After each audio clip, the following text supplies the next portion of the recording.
What's new in Cisco APIC GUI Release 5.2.1? These are just some of the new features.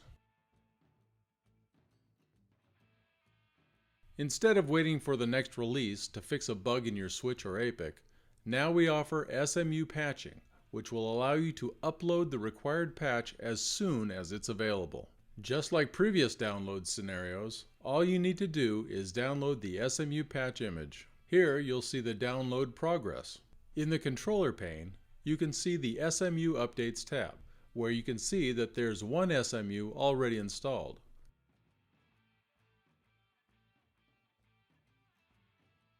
You can see the version, and you can also see the bug number. This way, if you have a P1 bug, it will be much easier to put the fix directly into the controller. We've also updated the interface. You can select the regular upgrade, firmware images, SMUs, updates for specific bugs, along with a brief description.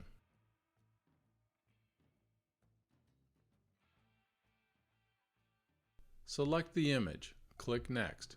You see the pre-validation check start running, and then any critical issues will show up. If there are any critical issues when we select Next, a warning message appears, but you have the option to continue anyway. You'll be able to check the target versions. Then if you click Begin Install, it will start the upgrade. It's basically the same when you need to update a node. Just follow the same steps as you performed for the controller upgrade. But with the node upgrade, you have the option to install and reload or to install and skip reload, so that if you install two different patches together, you select Install and Skip Reload. Then, once both images have been installed, you then select Install and Reload, and your switch is fully updated after the reload. The Quick Start page has been completely updated to be easier to use and find what you need. If you select ACI Fabric Setup, you'll be able to configure things like your Fabric membership, BGP, NTP, DNS. From the Quick Start page, you can also have control of tenants, policies, inventory.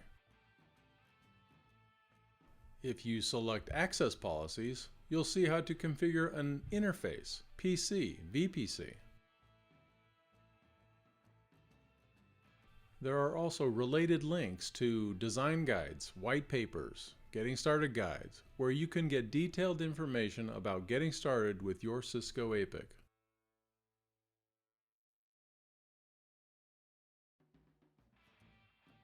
You even have access to a YouTube playlist of ACI topics, including integration, configuration, deployment. All of the Quick Start pages include all of the same types of updated information, and the Quick Start pages only show information that is relevant to that particular feature. Here, under System Settings, you can see the proxy policy. You can create the proxy server either by HTTP or HTTPS, or both, and you can add the Ignore Hosts from here. You can find the proxy policy setup either here or in the Quick Start. For the virtual networking container domains, we completely revamped the look. Here, under Kubernetes, you can see the domain names, how many nodes, and the number of namespaces. And by clicking each of them, you can see all of their related information.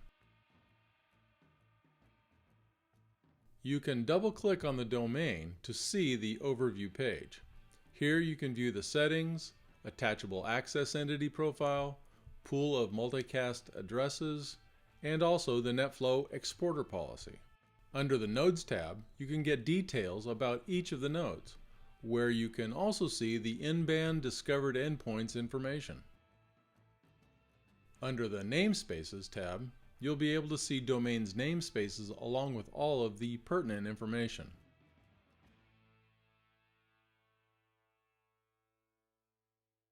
Each of the tabs contains similar detailed information about the domain. If you select the Pods tab, you have access to detailed statistics. Just select this icon and Statistics, where you have complete control over what statistics you need to see. We've added the ability for the customer to offer feedback about the GUI to help us deliver a more useful and more powerful product. From the System tab, simply select the feedback icon. Here you'll be able to offer your input about our product.